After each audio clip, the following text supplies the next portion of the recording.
Hi guys, and welcome back. Today we're going to be taking a deep dive into the Boss ME-25 Guitar Multi-Effects unit. So let's dive straight in. Let's get an overview of the Boss ME-25. First we'll have a look at the input and output section. Then we'll have a look at the effects and how to program them. And then I'll sum up with a few conclusions of my own. So the first thing of interest is that the actual chassis is made of metal. You can see the foot switches are made of ABS plastic, but that's okay. Boss have a reputation for building sturdy, solid, reliable equipment. So the first thing we need to look at is the power. This can be supplied by either a 9V DC power supply or 6 AA batteries in the back. There is no separate power switch, so the way to turn the device on is simply to put an instrument jack into the input power on socket. This needs to be a 6.3mm mono instrument jack.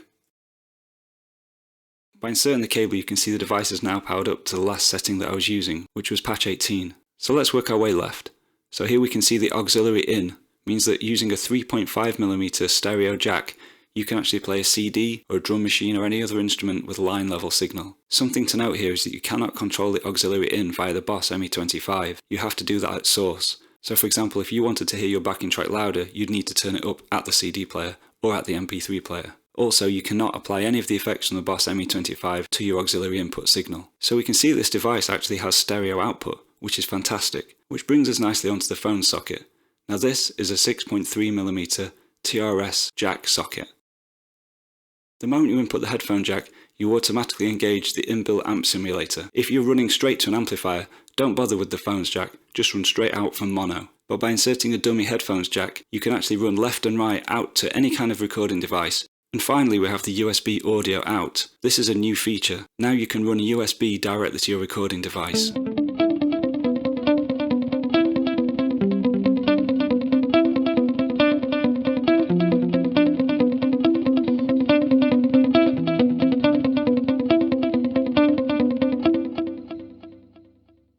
So let's have a look at how to program this. We have a memory down and we have a memory up switch. That takes us to our various patch settings. So let's edit patch 20. To do so, we just simultaneously press these two buttons, write and exit at the same time. Now we're in edit mode.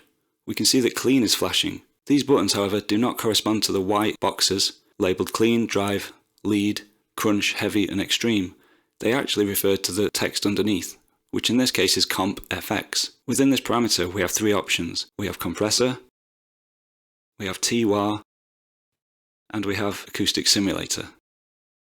Now to construct our tone and make a selection, all we do is turn this dial, 1, 2 or 3. The dial goes to 10, but of course there are only 3 parameters here to choose from. So we only have an option of 1, 2 and 3. To adjust the effect, in this case the compressor, we use these 3 dials, the drive, the tone and the volume, or parameter 1, parameter 2 and parameter 3. Once we have a sound that we like, we simply press right once and then twice. It blinks quickly and that is now set. Whenever we leave and return, our parameters will be remembered and instantly recalled. Another thing I want to share with you guys is that this device has no dropout when you switch between the banks. So if we played the introduction to one song with patch 20, we could then switch to the next parameter without any signal loss whatsoever. There's no dip, there's no duck, there's no dive. It's just seamless audio. Now here's some useful tips. We can add a preamp to our initial sound. So we've compressed the guitar signal. Now we can alter the preamp, which if you're going direct into a recording device is fantastic. If we take a look at the button labelled crunch, overdrive and distortion, what we're editing now is the overdrive and distortion pedals. So what we have here is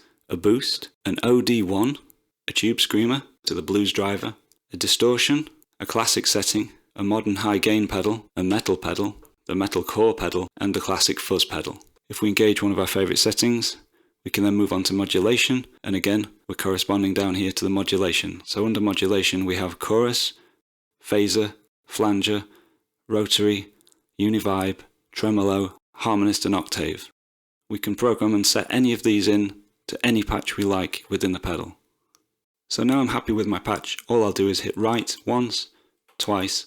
It's now saved. You can save up to 60 patches in the ME-25. The way I commonly use this is to have a clean setting followed by an overdrive and then a distortion and then back to clean. But there's many ways to use this.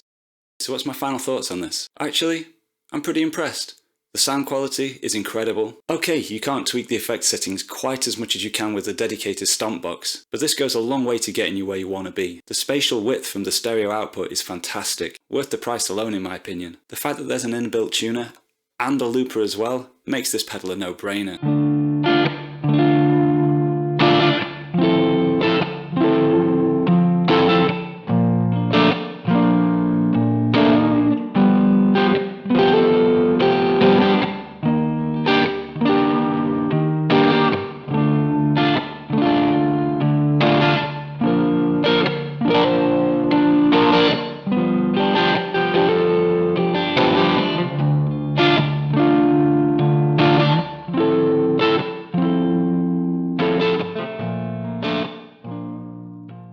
Hit the like and subscribe button so you get a notification every time I upload a video. And please leave a comment. If there's any suggestions and things I've missed out on this, please get in touch. So until next time, keep on playing.